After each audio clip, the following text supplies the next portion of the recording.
मैं Rinku Kumar KPS academy में आपका फिर से अभिनंदन करता हूं। मैं फिर से वीडियो लेकर आया हूं 1833 अधिनियम एक्ट। 1833 अधिनियम एक्ट। इस अधिनियम में जो मुख्य बात थी, इस अधिनियम में मुख्य बात थी कि जो मिशनरी थे, जो धर्म का प्रचार करने के लिए 1793 अधिनियम एक्ट में मिशनरियों पर प्रतिबंध लगा दिया था। उसके बाद में 1793 में प्रतिबंध लगा दिया था मिशनरियों का, कोई मिशनरी जो भारत में आएगा उस पर प्रतिबंध लगा दिया था। उसके बाद में क्या हुआ कि 1813 में क्या हुआ, मिशनरियों को प्रचार करने के लिए भारत में खुली छूट मिल गई, और खुली छूट होने के बावजूद भी वो अपना व्यापार भी कर सकते हैं। फिर 1833 में अधिनियम एक्ट में क्या प्रावधान हुआ कि 1793 एक्ट में मिशनरियों पर रोक लगाना, 1813 में मिशनरियों के लिए छूट देना। फिर 1833 अधिनियम में ये प्रावधान किया गया कि वो स्कूल खोल सकते हैं और अपने गिरजाघर बना सकते हैं और भारत में निवास कर सकते हैं और अपना उद्योग जो बिजनेस है वो भारत में अपना स्थापित कर सकते हैं। और इसमें 12 लाख पाउंड के एक कोष के गठन का प्रावधान किया गया और कहा गया कि कंपनी जो भी शेयर धारक मुक्त व्यापार नीति का विरोध करेगी। इसमें क्या था कि 12 लाख पाउंड एक कोष का गठन किया गया, और इसमें ये बोला गया था कि जो भी कंपनी किसी गठन या किसी प्रावधान को नहीं मानती है तो वो कंपनी को रूल के अनुसार बाहर कर दिया जाएगा। जो भी कंपनी किसी मुक्त व्यापार जो काम होता था नीति का विरोध करती है, क्योंकि इसमें क्या था कि पहले 1813 में चाय और चीन से व्यापार एकाधिक मुक्त कर दिया था, उन दोनों को छोड़कर। इसमें क्या करेगी, इसमें क्या वो लगाया प्रावधान में 1833 में कि सभी जो व्यापार थे वो सभी मुक्त व्यापार होंगे। यदि किसी कंपनी धारकों ने इस बात पर ऑब्जेक्शन उठाया तो वह कंपनी 2 गुना द्वारा लगाए गए धन का 2 गुना देकर व्यापार कंपनी से बाहर किया जाएगा। उसके बाद में ईसाई मिशनरियों को छूट देने के साथ साथ भारत के स्कूल खोलने के साथ साथ गिरजा घरों का भी निर्माण कर सकता है। इंग्लैंड का कोई भी व्यापारी भारत में जमीन खरीद सकता है और अपना उद्योग भी स्थापित कर सकता है। देखो जो एक्ट थे जो पार्लियामेंट से एक्ट चालू होते थे ब्रिटिश शासन सम्राट के माध्यम से।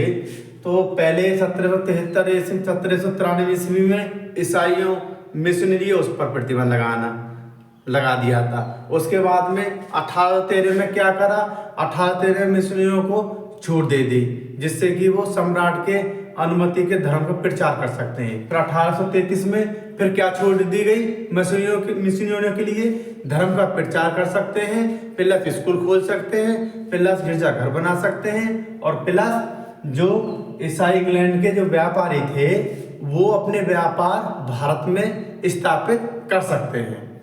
ये एक 1833 और 1813 ये हर एक एग्जाम में यहाँ से सवाल पूछे जाते हैं। और मैंने पहले वीडियो में बताया कि राजनीति शास्त्र में और इतिहास में ये दोनों में ये अधिनियम, दोनों में सिलेबस में ये अधिनियम एक्ट हैं, नागरिक शास्त्र में भी और इतिहास में भी। जो नागरिक शास्त्र में पढ़ने वाले नागरिक शास्त्र से कंप्लीट हो जाएगा और इतिहास पढ़ने वाले इतिहास से कंप्लीट। एक वीडियो से 2 सब्जेक्ट के एक्ट कंप्लीट हो रहे हैं, जिससे कि दोनों एक्ट कंप्लीट होने के बाद में अरे 102 एग्जाम है ही नहीं जो इस एक्ट के बारे में या इस अधिनियम के बारे में। जो एक्ट हैं तुम्हारा 1773 है, 1786 है, 1781 है, 1813 है, 1833 है, जो एक्ट जो सवाल नहीं पूछ जाते हो। और एक बात को मैं सफा कहना चाह रहा हूँ कि जल्दी मैं इसलिए बोलता हूँ क्योंकि वीडियो कम बने और आपको कंप्लीट हो जाए। धीरे बोलूँगा मैं या किसी धीरे बात बताऊँगा तो उसमें लंबी वीडियो हो जाएगी, क्योंकि ये वीडियो 10 या 15-20 मिनट से ज़्यादा ठीक नहीं है, क्योंकि ये 15-20 मिनट से आपका सारा ही क्वेश्चन कंप्लीट हो जाता है। अब मैं 1833 अधिनियम एक्ट की बारे में जो मुख्य बातें हैं, जो मोस्टली बातें हैं, उनको मैं बताता हूँ। 1833 अधिनियम एक्ट। 1830 में सत्ता में आई उदारवादी हिंग पार्टी। 1830 में कौन सी पार्टी आई थी? उदारवादी इंग्लैंड में हिंग पार्टी की सरकार ने अधिनियम पारित कराया था। किसने? सरकार ने। किस सरकार ने? हिंग पार्टी सरकार ने यह अधिनियम पारित कराया था। इस अधिनियम के अनुसार 1833, मैंने बोला था 1833 के बाद में सारा जो 1833 के बाद में 1813 के बाद में, जो 1813 में बताया था मैंने, और 1813 के बाद में ही, जो 1813 के बाद में ही 1833 उसी प्रावधान को यहाँ पे कंप्लीट कर दिए थे। तो 1813 की चार्ट एक्ट से प्रारंभ मुक्त व्यापार नीति को पूर्णता प्रदान की गई। मतलब जो व्यापार है वो मुक्त व्यापार रहेगा, नीति को पूर्णता दी गई। पहले क्या था? 1813 में चाय व्यापार व चीन से व्यापार को, इन दोनों को छोड़कर बाकी के सब व्यापार मुक्त एकाधिकार प्रदान कर दिया गया था 1833 अधिनियम एक्ट के माध्यम से। और इसमें क्या बोला है कि 1813 के चार्ट एक्ट से प्रारंभ मुक्त व्यापार नीति को पूर्णता मतलब समाप्त कर दिया गया। मतलब ये व्यापार को एकाधिकार पूरी तरह से समाप्त कर दिया गया। और अब यह भारत में, अब ये किसका रह गया ये एक्ट?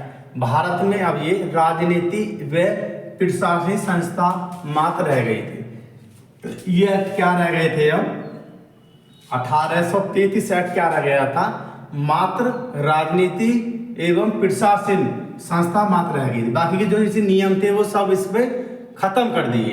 जैसे कि 1833 सत्ता में आई उदारवादी हिंग पार्टी सरकार ने यह अधिनियम पारित कराया था कि इस अधिनियम के अनुसार 1813 के चार्ट एक्ट के तहत के प्रारंभ मुक्त व्यापार नीति को पूर्णता प्रदान की गई। इसका अर्थात मतलब, इसका जो मतलब था कि कंपनी का व्यापार एकाधिकार पूरी तरह समाप्त कर दिए गए। जो कंपनी का जो व्यापार था वो पूरी तरह एकाधिकार समाप्त कर दिया गया। अब यह भारत में राजनीति व प्रशासनिक संस्था मात्र रह गई। अब ये क्या मात्र रह गई? राजनीति और प्रशासनिक संस्था मात्र रह गई। 1833 अधिनियम एक्ट। नंबर 2, 12 लाख पाउंड के कोष के गठन का प्रावधान किया गया, क्योंकि एक पाउंड में वर्तमान में 2024 में 103 रुपया 28 पैसा है। एक पाउंड वर्तमान में कितना है?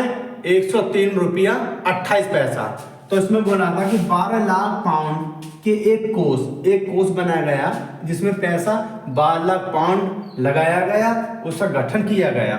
उसके बाद में और कहा गया कि कंपनी का जो भी शेयर धारक, जो कंपनी के शेयर धारक हैं, क्योंकि शेयर धारक होते थे कंपनी में, मुक्त व्यापार नीति का विरोध करेगा। जो भी कंपनी का शेयर धारक मुक्त व्यापार कंपनी का विरोध करेगा उसे उसके द्वारा लगाए गए धन का कितना %? 2 गुना देकर कंपनी से बाहर किया जाएगा। इसमें क्या था कि 12 लाख पाउंड कोष के गठन का प्रावधान किया गया, और उसमें ये बोला गया यदि कोई कंपनी या जो शेयर धारक हैं इस नीति का या मुक्त व्यापार का विरोध करता है, तो उसके द्वारा लगाया गया जो शेयर धारक होते थे उसके द्वारा लगाया गया जो टैक्स था, जो कर था, उससे 2 गुना वसूला जाएगा। कितना गुना? 2 गुना देकर कंपनी को बाहर कर दिया जाएगा। ठीक, मतलब जो शेयर धारक होते थे इस नीति 1833 अधिनियम एक्ट का यदि कोई भी उल्लंघन या कोई विरोध करता है, तो जो कंपनी शेयर धारक होती थी उससे 2 गुना, मतलब कंपनी शेयर धारक से 2 गुना अधिक लेकर कंपनी से बाहर किया जाएगा। जो भी 2 गुना टैक्स था उससे 2 गुना अधिक लेकर कंपनी के इस नियम से उस कंपनी को बाहर कर देगा 1833 अधिनियम एक्ट में। नंबर 3, ईसाई मशीनरियों को छूट के साथ वे भारत में क्या है, ईसाई मशीनरियों, ईसाई मशीनरी मतलब जो ईसाई धर्म प्रचारक थे जो भारत में आते थे, क्योंकि 1793 में इन पर प्रतिबंध लगा दिया था। उसके बाद में 1813 में इन पर छूट दे दिया और ये भारत में आ सकते हैं। फिर 1833 में छूट देने के साथ साथ और क्या बढ़ा दिए, वो स्कूल खोल सकते हैं और स्कूल खोलने के साथ साथ वो अपना गिरजाघरों का निर्माण कर सकते हैं। नंबर 4, इंग्लैंड का कोई भी व्यापारी भारत में जमीन खरीद सकता है। इंग्लैंड का कोई भी व्यापारी भारत में क्या कर सकता है, जमीन खरीद सकता है और अपना उद्योग भी स्थापित कर सकता है। जमीन के साथ साथ भी भारत में पहले क्या था कि जो कंपनी शेयर धारक होते थे, कंपनी आती थी जो पार्लियामेंट इंग्लैंड से, उसमें यह प्रावधान किया गया था जितने भी एक्ट थे कि कोई कंपनी जमीन नहीं खरीद सकती, या कंपनी कोई जमीन नहीं खरीद सकती, या कंपनी कोई अपना स्थापित उद्योग नहीं कर सकता, क्योंकि स्थापित जो उद्योग चालू हुआ था वो 1833 अधिनियम एक्ट के माध्यम से। और जमीन जो खरीदी थी व्यापार ने, जो ब्रिटिश लोगों के लिए जमीन खरीदने का जो प्रावधान किया गया था वो 1833 अधिनियम एक्ट के माध्यम से किया गया था, क्योंकि वो व्यापार जमीन खरीद सकते हैं भारत में आके और अपना उद्योग स्थापित, मतलब अपना उद्योग को जो अपना बिजनेस है उसको स्थापित कर सकते हैं, मतलब रिजर्व कर सकते हैं, मतलब परमानेंट। पहले कोई ये रूल नहीं था, क्योंकि पहले उसमें जो एक्ट अधिनियम या पार्लियामेंट से जो प्रावधान होते थे उसमें ऐसा कोई प्रावधान नहीं था कि भारत में कोई जमीन खरीदे या अपना उद्योग स्थापित करे, क्योंकि जो भी कंपनी आती थी पार्लियामेंट इंग्लैंड से, उन इंग्लैंड में क्या होता था, इंग्लैंड से कंपनी के बाद में जो शेयर धारक उसमें पैसे लगाते थे, शेयर धारक कंपनी में पैसे लगाते थे, और जो शेयर धारक कंपनी में पैसा लगाते थे जब वो यहाँ से भारत से कमाते थे, तो इसमें स्पष्ट बोल दिया था। तो ये नंबर 1 इसमें क्या है 1833 ईस्वी में कि 1813 के चार्ट एक्ट से प्रावधान मुक्त व्यापार नीति को पूर्णता प्रदान की, मतलब कोई मुक्त व्यापार है। पहले 1813 में चाय का व्यापार और चीन का व्यापार को छोड़कर बाकी सभी व्यापार मुक्त कर दिए थे। अब इसमें 1833 में सत्ता में एक पार्टी आई, कौन सी, उदारवादी हिंद पार्टी की सरकार ने यह प्रावधान पारित किया गया था। और उसके बाद में अब ये भारत में, अब ये कंपनी कैसे रह गई, इस एक्ट जो कंपनी थी जो शेयरधारक क्या रह गए, ये भारत में केवल राजनीतिक व प्रशासनिक संस्था मात्र रह गई थी। क्या रह गई थी, राजनीतिक एवं प्रशासनिक संस्था मात्र रह गई थी। 12 लाख पाउंड के एक कोष का गठन किया गया। कितना पाउंड, ये क्वेश्चन पूछा जाता है यूपीएससी में, पीजीटी में, कि कितना 1833 अधिनियम के तहत कितना पाउंड कोष में लगाया गया था। कितना पाउंड लगाया गया था, 12 लाख पाउंड। एक पाउंड कितना होता है वर्तमान में, 103 रुपया 28 पैसा एक पाउंड का। भारत के रुपये 103 रुपया 28 पैसा प्रावधान किया गया और कहा गया कंपनी का जो भी शेयर धारक है मुक्त व्यापार पर कोई ऑब्जेक्शन उठाता है या इसको नियम को नहीं मानता है तो उस पर, या कोई इसका नियम का विरोध करता है तो उस पर क्या बोला था इस 1833 अधिनियम में कि कंपनी जो, जैसे कंपनी ने 2 रुपये किसी से लिए, ठीक है, और तो कंपनी 2 रुपये लिए, तो यदि इसका विरोध करती है तो उसके बाद में जो कंपनी बाहर निकाल दी जाएगी और 2 की जगह 4 रुपये देना पड़ेगा, मतलब उस रुपये से 2 गुना देकर कंपनी बाहर किया जाएगा। नंबर 3, ईसाई मशीनरियों, जो ईसाई प्रचारक थे जो भारत में आते थे, 1793 में इस पर रोक लगा दी थी। 1813 में इन पर ईसाई धर्म को प्रचार करने के लिए छूट दे दिया था, पर 1833 में ईसाई के ईसाई मिशनरियों, जो ईसाई धर्म के प्रचारक जो भारत में आते थे, उनके छूट के साथ साथ इसमें क्या कर दिया, वो स्कूल खोल सकते हैं, गिरजाघर बना सकते हैं, और जो व्यापार होता था, जो ब्रिटिश जो व्यापारी थे उसमें क्या बोला कि वो जमीन खरीद सकते हैं, ठीक, और जमीन खरीदने के साथ साथ वो अपना उद्योग जो बिजनेस है वो भी अपना भारत पर आकर स्थापित कर सकते हैं।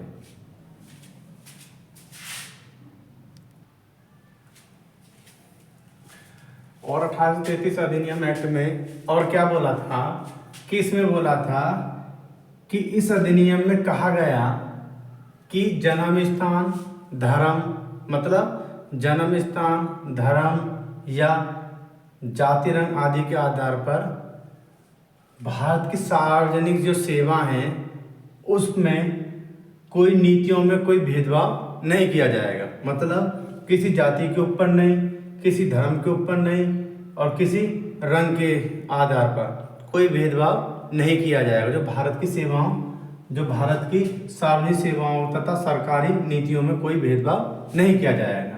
और जो बंगाल का गवर्नर जनरल वो संपूर्ण भारत का गवर्नर जनरल होगा। जो बंगाल का गवर्नर जनरल वो संपूर्ण भारत का गवर्नर जनरल होगा और बंगाल का जो अंतिम गवर्नर जनरल होने के साथ साथ भारत जो प्रथम गवर्नर जनरल कौन था? लॉर्ड विलियम बेंटिक थे। और इसमें एक गवर्नर जनरल की 3 सदस्य परिषद में चौथी स्थायी के रूप में एक विधि आयोग का प्रावधान किया गया और इस विधि आयोग के माध्यम से उसकी अध्यक्षता के आयोग के माध्यम से गठित गया। और इसमें जो विधि आयोग का जो अध्यक्ष था प्रथम वो कौन था? Lord Macaulay. अब देखें इसको, बंगाल का गवर्नर जनरल संपूर्ण भारत का गवर्नर जनरल होगा। बंगाल का गवर्नर जनरल संपूर्ण भारत का गवर्नर जनरल होगा। बंगाल का अंतिम गवर्नर जनरल होने के साथ साथ भारत के प्रथम गवर्नर जनरल भी लॉर्ड विलियम बेंटिक हुए। भारत का जो अंतिम गवर्नर जनरल था, जो भारत का अंतिम गवर्नर जनरल होने के साथ साथ भारत के प्रथम गवर्नर जनरल भी लॉर्ड विलियम बेंटिक हुए। ये अंतिम थे और ये प्रथम थे। गवर्नर जनरल की 3 सदस्य परिषद में चौथे अस्थायी के रूप में एक विधि को सदस्य शामिल किए जाने का प्रावधान किया। 3 सदस्य होते थे परिषद में, एक चौथे को अस्थायी के रूप में एक विधि को सदस्य शामिल करने का जाने का प्रावधान किया गया। इसी विधि सदस्य की अध्यक्षता में विधि आयोग गठित किए जाने का प्रावधान किया गया था। यह विधि आयोग संपूर्ण भारत में लागू था। इसी के माध्यम से जो 3 सदस्य परिषद थी उसमें चौथे अस्थायी के रूप में एक विधि आयोग गठित किया गया और विधि आयोग जो गठित की गई थी वो संपूर्ण मतलब पूरे भारत में लागू थी। भारत में एक समान कानून बनाने के उद्देश्य से गठित किया जाना था।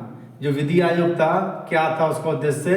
भारत में एक कानून को समान मतलब पूरे भारत में एक समान कानून बनाने के उद्देश्य से गठित किया गया था। प्रथम विधि सदस्य लॉर्ड मैकाले नियुक्त हुए थे। कौन हुए थे? प्रथम जो विधि सदस्य थे उनका क्या नाम था? लॉर्ड मैकाले नियुक्त हुए थे।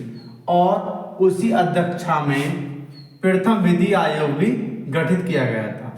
और इनकी अध्यक्षता में, क्योंकि अध्यक्ष थे इनके द्वारा, उसी अध्यक्षता में प्रथम विधि आयोग भी गठित किया गया था। नंबर 10, इस अधिनियम में कहा गया कि जन्म स्थान या धर्म, जाति, रंग आदि के आधार भारत की सार्वजनिक सेवाओं तथा सरकारी नीतियों में कोई भेदभाव नहीं किया जाएगा। क्या था कि कोई भी धर्म का हो या कोई भी जाति का हो, इसका रंग गौर या काला हो, उसके आधार पर जो भारत की सार्वजनिक सेवा हैं तथा सरकारी नीतियों में कोई भेदभाव नहीं किया जाएगा। पहले भेदभाव किया जाता था, जब तो ये रूल इसमें चालू लगाया। भाई सिंपल सी बात है, जब भेदभाव किया, जब तो 1833 अधिनियम एक्ट में पहले भेदभाव था, तो इसलिए इसमें स्पष्ट बोला गया है कि जन्म के स्थान पर, धर्म के स्थान पर, जाति के नाम पर जो भी सरकारी सेवा है, सार्वजनिक सेवा है या सरकारी नीतियों में कोई भेदभाव नहीं किया जाएगा।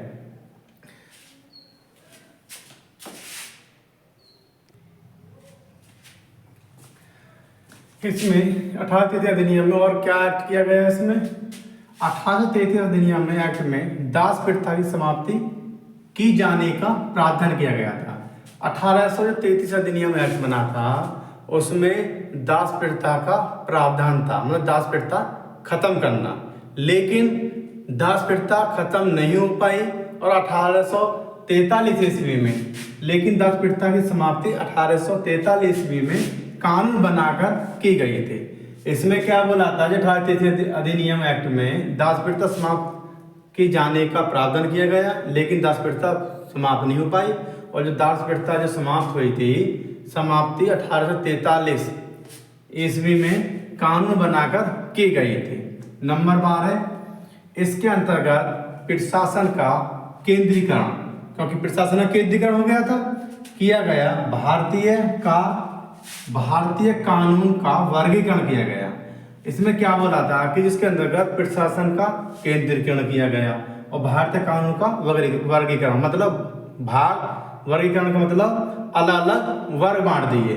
केंद्रीकरण मतलब जब केंद्रीकरण, जब केंद्र अलग था और राज्य के लिए अलग, ये केंद्रीकरण कर दिया गया। 1833 अधिनियम एक्ट इतना मोस्ट अधिनियम है जो यहाँ से सवाल अक्सर हर एक एग्जाम में, यूपीएससी के टॉपर एक्ट में आते हैं। ये यूपीएससी के जैसे IAS है, तुम्हारा TGT PGT है, और ऑल एग्जाम है जो भी, ये इस वीडियो से ये 2 सब्जेक्ट कंप्लीट हो जाते हैं। एक तो नागरिक शास्त्र का और एक इतिहास का। इतिहास में भी इसका सिलेबस है और नागरिक शास्त्र में ये अधिनियम एक्ट है। इसमें मुख्य बातें मैंने आपको बता दिया है। ये वीडियो में 1833 अधिनियम एक्ट कंप्लीट हो जाएगा। पूरा वीडियो को देखें।